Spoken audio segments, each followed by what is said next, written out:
So it's me again. We just finished up for this chapter 5, 6 record screencasts with the Fusiform Space Center and talking about that. So let's see what we got next. I'm always talking about stress, so I did want to put this in here. If too many stress hormones are produced in infants, the brain will not be able to have normal stress responses. Occurs in infants who are terrified and experience other forms of stress. Can continue to occur when the infant is an adult. They can either become overreactive or emotionally flat. So let me just speak to that. Just like anything that's firing and wiring, a big part, and we're going to do so much of this in chapter 7 that I'm not going to spend a lot of time here, but part of what's firing and wiring is going to be their emotional centers and their coping mechanisms around stress and just, an infant stress, and we'll talk about that, can be anything from just not being picked up when they want to be to trauma. So all of this is impacting in that firing and wiring through their experience. It's firing, it's connecting these parts of I have to figure out sometimes. Anyway, these parts of the brain, like the emotional centers, with the prefrontal cortex. The prefrontal cortex helps to inhibit emotional responses. And so the more connections there are between these two parts of the brain, the greater our ability to self-regulate and to regulate our emotions and control them, handle them, manage them, be aware of them. So this is all happening too. Too much stress, too many stress hormones, cortisol that just dumps into baby way too early, can impact the sort of manufacturing of these structures and the ability of the infant later in life to be able to manage and control these things. They can either become sort of hyper, you can have a hyper stress response. So if you think about it like that car alarm, it can kind of, in this early stage, we can build a car alarm that's way sensitive, like you just sort of walk by it and it goes off.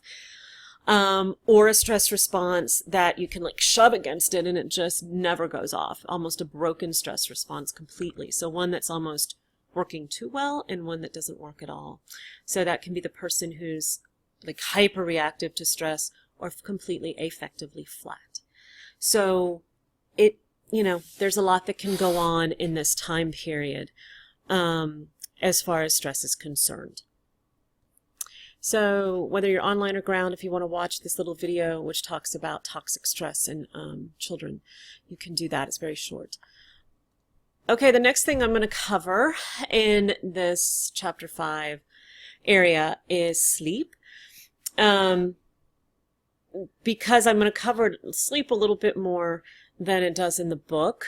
One thing I find really interesting to keep in mind, we wonder, why do babies not sleep when they're supposed to sleep? Well, our circadian rhythms control our kind of sleep-wake cycle, and those are regulated by light-dark cycles, so by night and dark. That's why people who have to work all night and sleep all day, it can be difficult when you're trying to train the body into doing that.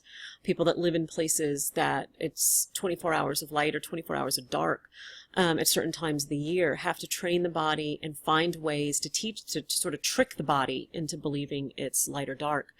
It takes time, though. So if you think about in the womb, a newborn didn't have this. They might see shadows of gray as compared to dark, but there's no light dark. There's no circadian rhythms really happening for in vitro.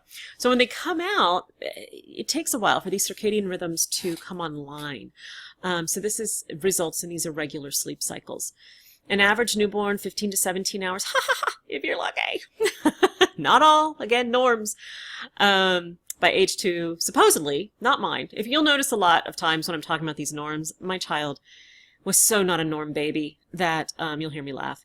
Ample sleep correlates with normal brain maturation, learning, emotional maturation. So we're going to talk about what that all means. But first, let's look at the different sleep cycles. We have that stage 1, kind of that twilighty period between awake and sleep. Stage 2, we're going to sleep. The body temperature begins to drop. Stage 3 and 4, blood pressure drops, breathing slows, muscles relax. So this is our deep sleep, this stage 3 and 4. These are our real deep sleep. And during this time, tissue growth and repair happens. Blood to the muscles increase, and that helps with that tissue growth and repair. So this is a reason why sleep is really important. There's a lot that's going on. Growth hormone is released. That's why it's really important for children too. If they're not getting adequate sleep, they don't get an opportunity for these sort of building mechanisms that need to happen. REM occurs every 90 minutes in adults, 20% of the time for adults. So adults are on like a 90-minute cycle. Baby sleep cycle is about 50 minutes. And they spend about 50% in REM and non-REM. And everything other than REM is non-REM. By 6 months, they're in non-REM about 70. By preschool, they're at about where we are with that 90-minute cycles. So we go through these cycles over and over again through the night. And, baby does too. So we're all kind of waking up. It's like you can imagine it as diving deep down into the ocean and then coming back up, diving deep down, coming back up. We ride that wave many times through the night if we're doing it well. But there's a bit of an epidemic of sleep deprivation among, I think, all people, especially teenagers, young adults these days. So non-REM sleep is quiet, deep, or slow wave sleep. It starts to increase around 3 to 4 months. Another reason, is baby may not be the best sleeper in the beginning there. Maybe not until they're 4 years old for some of us. Increases blood supply to muscles, tissues, growth, and repair. So release of growth hormone in children and young adults. Cells show increased production and reduced breakdown of proteins. Since proteins are the building blocks needed for cell growth and for repair of damage from factors like stress, ultraviolet rays, deep sleep may truly be beauty sleep. So we're getting cell production is growing, but breakdown is reducing. So this is an opportunity for the body to replenish itself. Activity in parts of the brain that control emotions, decision-making processes, social interactions drastically reduced during deep sleep, suggesting that this type of sleep may help people maintain optimal emotional and social functioning while they are awake. So sleep is a time for encoding memories, for taking all that's come in during the day and kind of processing and coding it. But it gives the brain sort of a break from some of the decision making and, all of the things that from feeling and sensing those emotions. So it's taking them in. They're becoming part of memories and coding into them. But they're not working so hard and kind of letting us rest, especially during this time. We're not dreaming during this time. It's a real quiet time. And then we have REM sleep. So infants spend much more time in REM than adults. The pons, which is in the brain stem, sends signals to the thalamus. The thalamus is like a relay station for the senses, for everything that's coming into the brain. It kind of comes in through the thalamus, and then it sort of from there goes out to where it needs to be. Sends them to the cortex. The pons also sends signals that shut off neurons in the spinal cord, causing temporary paralysis of the limb muscles. If something interferes with the paralysis, people will begin to physically act out their dreams. I'll talk about that in a minute. Stimulates brain regions used in learning, increased production of proteins.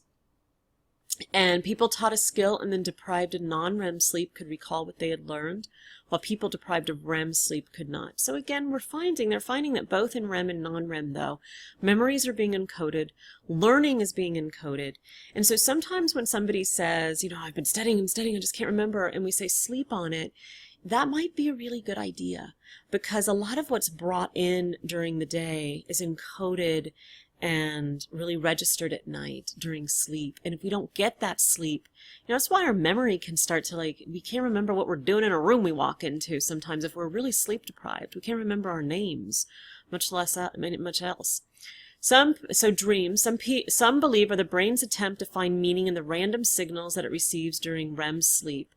So all the stuff that comes in through the thalamus and all of this information that's coming in, all the sensory information and everything that we've realized and not even realized that's come in anyway, trying to make some type of sense of all these random things that have happened. Also, there's the idea that trying to process through some of those emotions, attaching them to memories, all of these images through the day showing up and then winding around other random images or feelings or emotions or memories. The cortex is the part of the brain that interprets and organizes information. It may be that given random signals from the pons during REM sleep, the cortex tries to interpret those signals as well, creating a story out of fragmented brain activity. So there may just be all of these different things and the brain is trying to sort it out. There's a lot of different theories around dreams. That's just another one for you. So people sometimes ask then, well, what about this in sleep? What about that? So talking in sleep, somniloquy, so if you think, it can happen during any of those stages, actually.